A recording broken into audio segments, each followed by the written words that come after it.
The picture in as far as your safety and security is concerned, from October to December last year, the crime statistics being released there by the police minister and the commissioner and other top brass leadership of the police, the South African Police Services.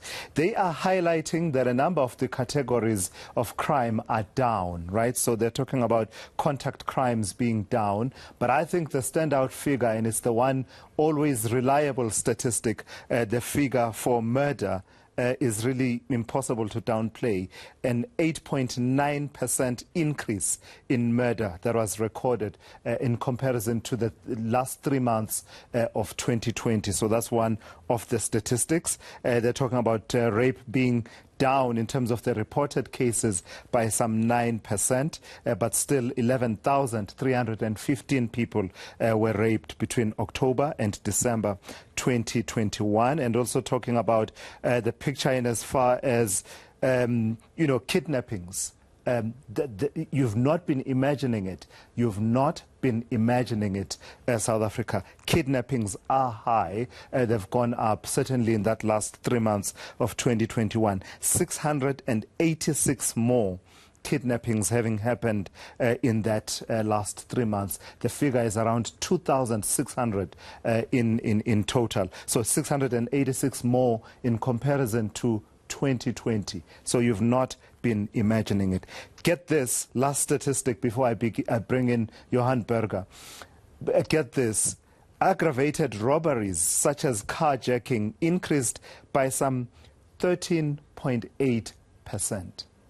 13.8% in comparison to October to December 2020. South Africa, we are in a crisis. And of course, a frank admission that the numbers just don't stack up in as far as the police to population ratio is concerned. Actually, according to Minister Begicele, we're even further down than we were some years back, around 2010, thereabouts. So it's not getting better. They are hoping that the recruitments that will happen over the next 3 years will sort of try to balance the equation. But right now, it's not looking good.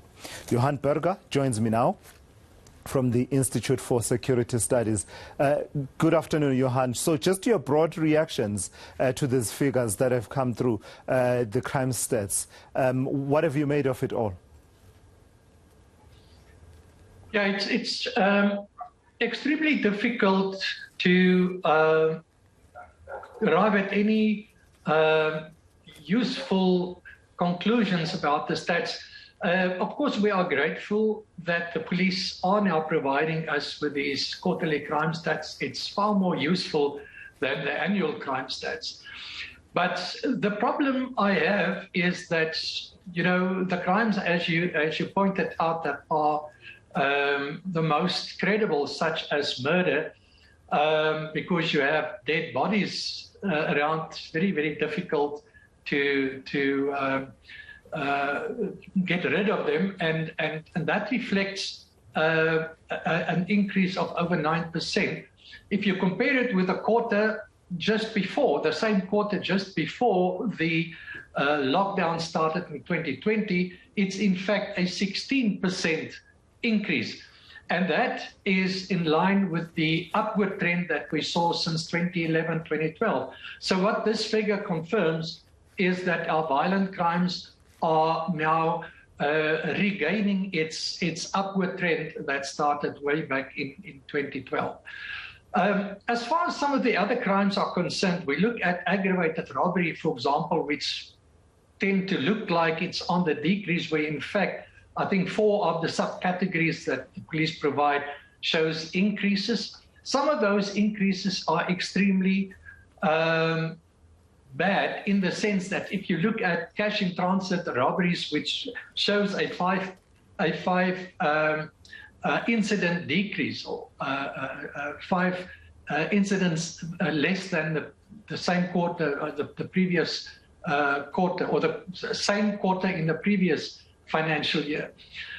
In fact, if you take it to the year before the lockdown started in 2020, there was an increase of over 53%. So very difficult to really read these stats in terms of its usefulness. We are also concerned with the crimes that appear to show a decrease, such as property-related crimes, sexual offences. You know, we find it extremely difficult to accept this as a true reflection of the situation. I'm not blaming the police, but these are reported crimes. So the police are only showing us that which were reported to them. The fact is that Stats SA's survey shows that increasingly people are not reporting crime to the police. It varies in the different categories. Johan Burger, I have to leave it there, unfortunately. Thank you for your broad take on these matters. And you're absolutely right. Those crimes compared to crimes that are dependent on police action for their detection, there's always that dynamic that if people don't report, it might look like it's on the decrease, but actually when the reality is very different. Unfortunately, I am completely out of time. More analysis and insights with Dan Moyane at the top of the hour with Today here on eNCA.